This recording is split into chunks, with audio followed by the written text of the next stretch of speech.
impact in the Metro Atlanta community. Today, I have the privilege of interviewing Terrence Stephens. Did I butcher that name? Yeah, no, you didn't. Okay. Perfect. Thank you. Awesome. I'm so happy to have you. Thank you for taking time out of your very busy schedule to be with me today. To be here. Thank you so much. Thank you for being with me. Absolutely. I want to read your bio and all the great work that you've been doing, and I want to jump into how you have made one of the biggest transitions in your life to now running an incredible company. So Mr. Stephens is a former collegiate from Stanford University and professional football player from Cincinnati Bengals. Through his experiences, he's learned the value of hard work and determination from an early age. Mr. Stephens started taking the town real estate group in 2018 with the purpose of building strong relationships and with dedication to excellence. He has been recognized as a leader in the industry, helping clients achieve their dreams. I really love that. And Mr. Stephens ranks among the top 5% of Georgia agents since 2019. And you've managed to do that through COVID, okay? Yeah. With over 70 million in sales. Yeah. This is incredible. I just want to know, like, how do you do it? That's my first question, like, how? Discipline. Yeah, I mean, being a former athlete, you were taught so many things. Yeah. And one of those main things is if you want something, go take it. Sure. Right? And so discipline sometimes is not the easiest when we're adults.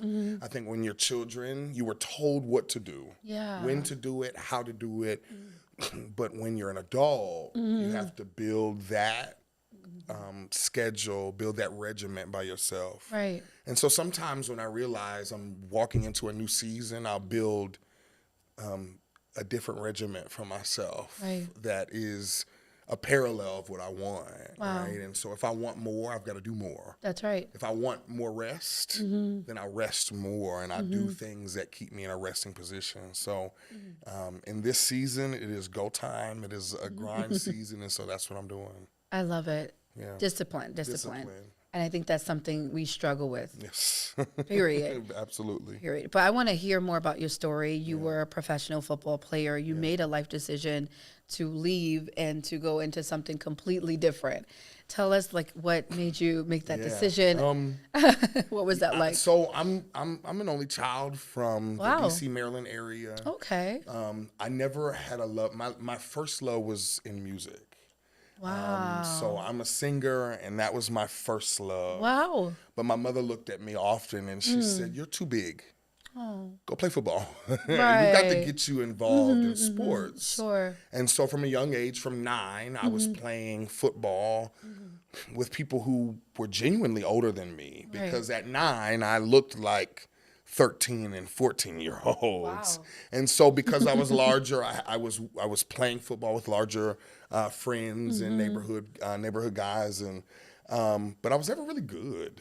It was always just uncoordinated, and I was really about the arts. So I would be the one on the football field singing, humming, things like that. So it got to a point where it's like, okay, this might not be what he wants to do. Right. But transitioned into high school football, and that's when the gears changed. Sure. And I had more of an investment from coaches and peers and my family. And so from high school, had some really good grades, was really disciplined in high school, and my mother made sure no matter what you want to do when it comes to the football field, I need your grades to be something that you can compete with, that you can be recognized with. Yeah. So she was on top of me about the grades and made sure that I was really successful on that end.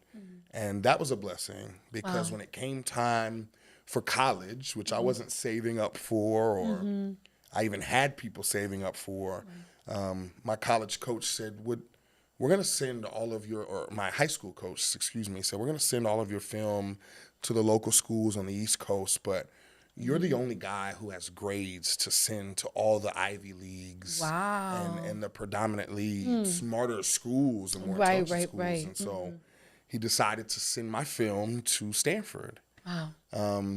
And I had never been to the West Coast, never heard anything really about the school. I just knew the university. Right. And I mean, God was very present in those moments because it was something I mean, it was beyond my wildest dreams that That's incredible. a young, and I would say truly not, my mom made do with exactly what she needed to do. But I never knew I would be going to the #1 school in the nation. That's incredible. To attend for free. Wow. So was able to get a full scholarship to Stanford, which was out west. Wow. Pick up and move 2,500 miles across the country. And football became the reason that I was able to do those things. So although I had passion for other things, Right. football was the reason that I was able to attend the school and Sure. really start the next season of my life. Wow. So since then, it was football that paved the way. But ultimately, football was the reason I was able to live life without dad, have different experiences, and ultimately end up in Georgia. Wow. Yeah. That is true, because you said Maryland, D.C., then you went Maryland, West D.C., Coast. then I went West and Coast. Georgia. And then right after the NFL football thing, they asked, where do you want to go? Or life asked me, like, what's next? I like that. And, Life yeah, asks you asked me, what's next. Yeah. And, but I ended up deciding that Georgia was going to be it. Wow. What made you choose this place? All right. So my grandfather, who currently still lives here at 81 years old, Wow. okay, he's been here for 30, 40 years. Wow. I spent a lot of my summers here. Uh-huh. So I got to see the old Coca-Cola. I got to see much of the undeveloped Atlanta, old Atlanta, Wow. the underground and things like that. And back then I wanted to be a part of the rich Black culture that this was. I wasn't seeing that up north. It was this that really stood out. Colleges like Morehouse and Spelman and Clark and just being downtown. And, so by the time it's time for you to spread your wings and be the adult you want to be, it was like Atlanta. Like Atlanta, I knew what I right. wanted and I knew what the West Coast didn't give me. And that was Black culture. That's right. That was the amazingness of a southern city with roots of a real rich perspective. Love that. And that's what I really rushed to when I thought about here. That's incredible. Yeah. And so now you moved out to Georgia. And what happened next?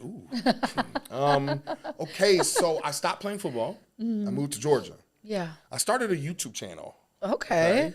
Just out of some recommendations. And shortly thereafter, I was approached by the casting directors of The Voice. And they said, wow. And I guess I left a very important thing. When I played for the Bengals, the Bengals happened to be on HBO that season, and it was called Hard Knocks, and it's a sports show. Right. But on that show, the coach asked me to sing. And so that turned into an HBO episode, which then turned into national recognition. That's incredible. How many people are on a football field who are singing? And so it became a thing. But the casting directors from The Voice said, we saw you, and we want you to come out to LA. And I was like, yes, I'm coming. And so that experience, what a transition from being in a locker room with other big, brawly, aggressive men and transitioning to a space where people are playing the piano and playing the guitar and soft-spoken and very subtle. And it was one of the first times I realized you have to match the energy of where you're at. And it's important for you to be able to do that. That's just a social skill. That's right. So check the room, read the room, know where you're at. And that was just one of those steps in my journey that said, understand that you can't just be the person that you've been used to being. You've got to be able to be so many different things at one time. I've always been explained to be a chameleon. Yeah. Yeah. Being able to adapt. Adapt to whatever. Yeah. I think that's what a leader is, adaptable. Sure. Yeah. And being able to know what rooms to be in. Absolutely. It also seems like you always know when opportunity is there. I think a lot of people, they miss it. Not because they don't see it, because they don't seize it. But you, not only do you see opportunity, you know when to seize it. Yeah. How do you, what advice can you give to men that might be struggling with not being able to see and seize opportunities? Yeah. So I would say that stillness is your best weapon. That's so good. Right? When you're in a space where you're confused, when you're in a space where you don't know the next step, I don't know anybody's spiritual connections, but in those spaces, I always love to be still. Yeah. And that's when I pray. That's when I meditate. That's when I really focus in on what I'm hearing around me and not the noise, but the voice that says, this is what's next. Or really just what I feel in my heart. What am I being led to? Wow. Right? Because that's the spirit. That's the thing, the thing that has no voice, but has all the voice at the same time, right? Wow. And so when you're still, you're able to listen. When you're still, you're able to know what your next steps may be. Right. And even in the Bible, it speaks about being in that cave space where you have to be still, where you have to hear the word of God. And so in that case, I will always say, when things are confused, when life is confused, when you don't know what your next steps are, be still and just listen. Because your spirit is going to tell you where you want to go. And so many of us will listen to all the noise. They will listen to people's opinions. They will listen to just the extracurricular. And most of that will lead you astray. That's right. But when you're still and you trust your purpose, you'll be led in ways that are unimaginable. Wow. Yeah. So it sounds like the stillness is really the answer. It's like the secret weapon. It is the sauce that a lot of people forget, and especially because in this life we're so used to going 100 miles an hour. We're so used to being busy. That's right.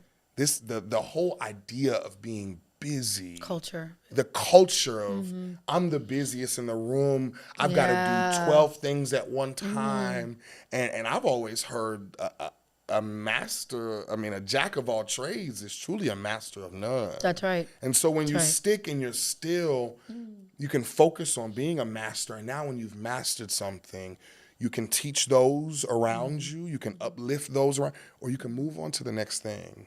But not until you've passed that round. It's just like life is a game. That's so good. But you can't try to go past the next round without conquering the one that you're in. That's so good. And that's what I apply to seasons of life. Conquer that one. Right. Don't move on to the next one. Conquer that one. Because you might have just missed the lessons. Wow. And one thing I know in life, you miss lessons, they will come back around. Again. Yep. You will take that test again. Might That's not right. be immediate, but you will take that test again. That's right. Wow. Yeah. And when you were talking about the life it being a game, I imagined you playing football. I've never seen it before, but I was imagining it. Yeah. And I was thinking about some of the life lessons you may have learned on the field. Yes. Can you share some of them with us? So I remember my coach saying, I was just speaking about this earlier. No matter if you've won a game or lost a game, you have 24 hours. And that 24 hours to process what just happened. Wow. Yeah. After that, move on. Because so many of us will highly celebrate our wins and miss the next win. Wow. They'll miss the next play. We will sulk in our losses for days, not realizing that your win is right around the corner. Wow, that's right? so good. And that's so if you're in that space when you're not supposed to be still, you'll miss everything that's coming next to you. So I think in the game of football, what I've always been told is the next play. Focus on the next play. And again, so many of us, whether it was a good play or a bad play, we want to just go through our head with all the things we could have done differently or the same, or it's the next play, babe. You got to keep going. Keep going. Right? And so that was a huge one. Focus on the next play. Ooh, that's so good. Focus on the next because play. it's there. Yeah. And the reality is, if you put your feet in the ground during the last play and everybody else is focused on the next play, you're getting ran over. Wow. Right? Life is going to Life keep keep going. That's and right. so if you've stood still, stop. but everybody else around you is moving, Wow. you're out of the game. My Right? goodness. And I think that was one of the biggest ones just about life. You have to move on to the next play. Right. Right? Gotta move on. And that, I mean, there's probably not one better than that when it comes to take what you've experienced, dissect it, but efficiently. Yeah. You don't have days when everybody else takes hours. Wow. You don't have hours when everybody else takes minutes. Yeah. Because we're all running the same race with the same 24 hours. That is so good. I just needed to take a moment and reflect on that. Just It's like life. And it's process not it. just black males, it's everybody. That's right. Right? But we struggle because there's so many things riding against us. There's so many things that we have to work against and Wow. things that we have to fight against. So but focus on that. Focus on that next play. Yeah. Because God has not put anything in your life that you weren't already ready to handle. That's so good. So why aren't you focusing on the future? Live in the present, of course. Focus on your future, or you won't have one. Or you won't have one. Some people are living in the past. You know, I think one of the things about trauma is you're stuck in a time when something chronic has happened to you and they're living in that place. They don't know how to move forward. Yeah. And what you're talking about is how to get unstuck, how to move forward. Yeah. But I think a lot of people are really stuck. They don't know how to do that. And I know you said 24-hour process, and I'm like, ooh, that's so good. Yeah. But for people that have been knocked down for so long, what advice would you give them?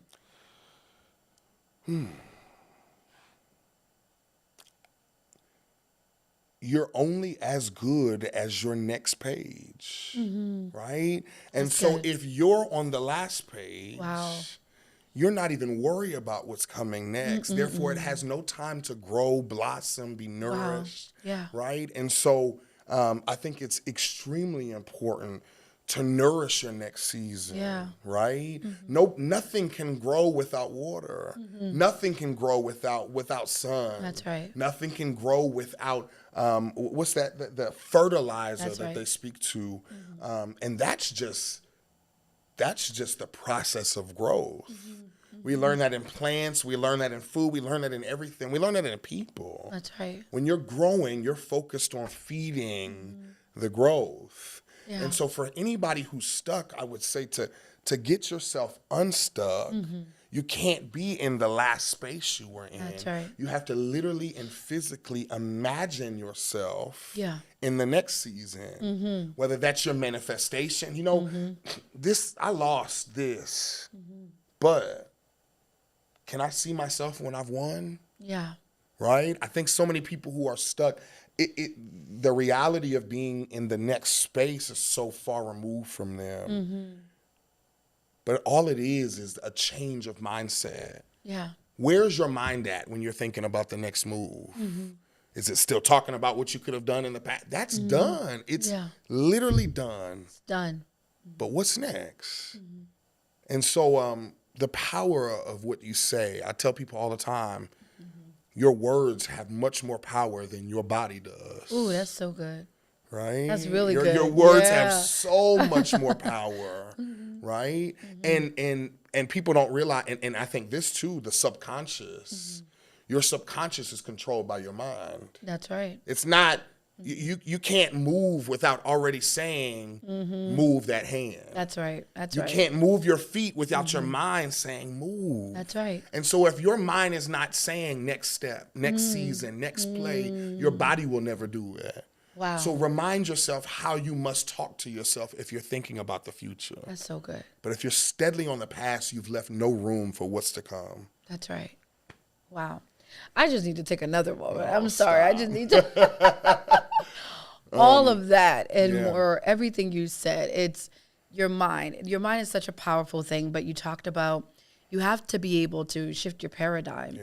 You got to be able to see yourself there. And it's taking this brain and begin to imagine Absolutely. what it looks like to win, right? And when you begin to imagine it, then you can speak it. And when you speak it, then you Yeah. can start to reshape the trajectory of your life. Yeah. Yeah. It's just like If you look good, what's that saying? If you look good, you feel good. Yep. If you feel good, you act good. And if you act good, you're doing good. Like, but you can't jump from point A to point C. You got to do the work before that. It's a process. Yeah. Life is the process. Life is the process. So tell yourself, I'm going to look good today. That's right. And then you'll be more motivated to actually look good. And then when you look good, you know, I'm going to feel good today. That's right. You already done the first part. Yeah. You've already looked good, so now you can feel the way that you look. And then when you feel and look good, the rest is history. That's so good. The rest is history. That is really good. I'm just like, Thank you. You definitely such a gift in speaking. Thank you so for much. sure. And you can tell that this is not just something you studied, but you have lived. Living it. You have lived this. You are living it, and you have lived it. Yeah. And that's what I feel when I hear you speak. Thank you. Yeah, absolutely. And we're coming to a close, but I did want you to have an opportunity to talk about the work that you're doing with Black men and your real estate firm. Yes. Real estate was not even something that I had knowledge about prior to getting in. What I can say is when I left the football world and the realm of football, I had no intention on ever getting into the corporate world. Wow. And so because that wasn't the intention, I did everything to avoid the corporate world. And so I sold direct TV out of Costco. I was a bouncer. I did so many small jobs. And finally I landed myself in a restaurant. And that's how I started real estate. It was, you're here, but you're really gifted. Tell me what you want to do. And so I started real estate, but it was by way of being a server in a restaurant. And one of my close friends said, I know you feel like this space isn't for you, but you must first learn how to serve before you can lead. And I'll remember the words like they were the last I've ever heard, because service does come before leadership. That's right. Because when you have others that follow, when you have others that are in service, you must learn and appreciate who they are. That's right. And so there came the birth of Taking the Town Real Estate. Wow. And so from there, I decided, you know what? I really love the idea that anything that I want, I have the ability to go take. That's right. Right? I'm not going to wait on anybody to tell me what I want to do. I'm not going to wait on anybody to say, you've got the okay. I'm going to go take whatever it is. That's right.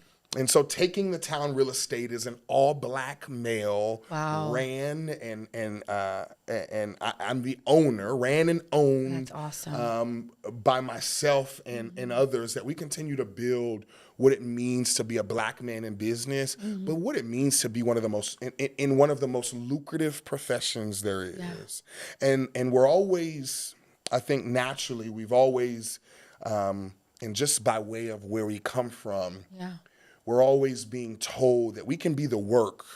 We can be the workers, right? Right. But can we be the boss? Can we be the ones making the deals happen for others? And the answer is yes. Absolutely. Right? But we have not been told that enough. So I know, if anything, it's most important to lead by example. Wow. So I am the owner and creator of Taking the Town Real Estate, where everybody understands when you're with us, anybody can take the town. You can take the town. You can take the town. You can take the town.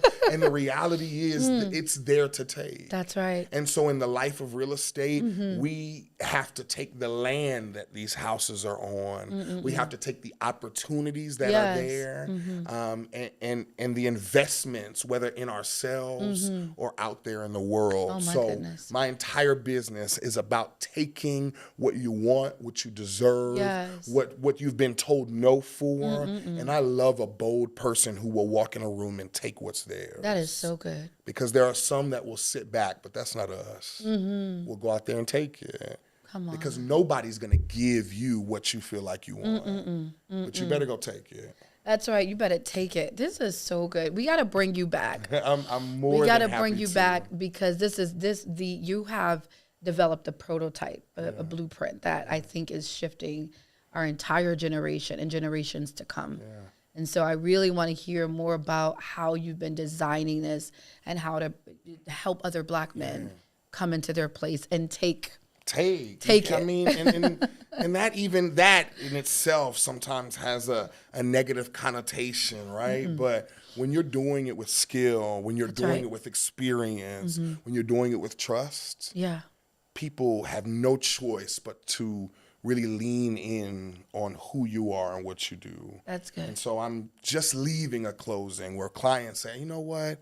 I'm really glad I trusted you. Yeah. Because my life has shifted. Oh, my goodness. And I love that because it was me who did that. Yeah. It was my team who was able to execute that. So I love that. That is incredible. Can you give like a quick word of encouragement to men that are stuck right now and may need to figure out how to get unstuck? Anything you can say to inspire them, and then end off with how could people reach you? Yeah. So if you feel like you're stuck in the season, first and foremost, look at those around you. Because do they feel like they're stuck? Birds of a feather truly do flock together. So change the surroundings that you have. Change the people that you talk to. Change the people that you share your issues with. But more than focusing on your issues, focus on solutions. We can all sit in a circle, and if 10 of us gathered ourselves and put all of our problems on a table, we would more than likely find a way to grab our own problems back. And so let's stop talking about the problems. Let's sit in circles where we talk about solutions. Where we talk about the fixes and how we're going to move forward and how we're going to transform and do the work, right? It is all about the solutions and never about the problems. So if you're stuck, focus on the solution that gets you from point A to point B, not why you're stuck, how long you've been there, what you're doing there. None of that matters because it won't change how you take yourself from here to there. That's so good. And I would love to be the reason that you guys reach out and feel vulnerable enough, right? That's another word. If you're stuck, be vulnerable enough to share that with people. Black men are taught so often, don't share your feelings, don't express, find a group, whether that is a small group or a large one. Find people that you can trust your problems with, but create solutions with. That's so good. And so if you need to reach me, I am on Instagram at Terrence Takes the Town, Terrence Takes the Town, and that's on all social media platforms. And then my cell number, right? Is that okay? At 678-609-3604. I am easily accessible through my cell phone and my social media. I'm here to just help. Honestly, Black male community. I love my Black women, and I think they do a great job, but we need more Black males to connect. Absolutely. So I'm here. That is so good, Terrence. Terrence takes the town. Terrence takes the town. And we all need to take the town take it and all. take our Whatever place. the town is for you, take it. Don't sit back and wait for permission. I'd rather ask for forgiveness than permission ask for every permission. Oh, that is so good. I'd rather ask for it. Come on. And I'd rather not ask at all. Okay? I'm going to take what I want. Let's go. Oh, man, we don't got time, but I was going to say, can you sing us like a little stitch as we're closing out? Wow. Yes, there's a gospel song that has stuck in my mind, and it's by Dwayne Woods, and it says, soon as I stop worrying where my story ends, I let go and I let God have his way. That was good. Come on, let's go. Terrence Takes the Town. That was so good. When you drop the album, let us know. Absolutely. That was so good. It's been a pleasure having you. It's been such an honor for me. Just such a presence that transcends any room you walk in. You, gosh. And so I really appreciate you for coming by the studio and blessing us in your busy time. Sure. I know for sure that the men and the people that are watching have really gotten something from this and have been blessed by listening. So I appreciate you. Absolutely. Thank you guys for having me. Yes, thank you for being with us. For sure. And thank you all for tuning in, for watching, for listening to this segment. We want you to share this out and to share it with a friend, a loved one, someone that you care about, so that they can also be uplifted in a way that we know that you have been. This concludes our Men in Leadership series in Atlanta. We'll be back for season 3. Thank you all, and stay tuned.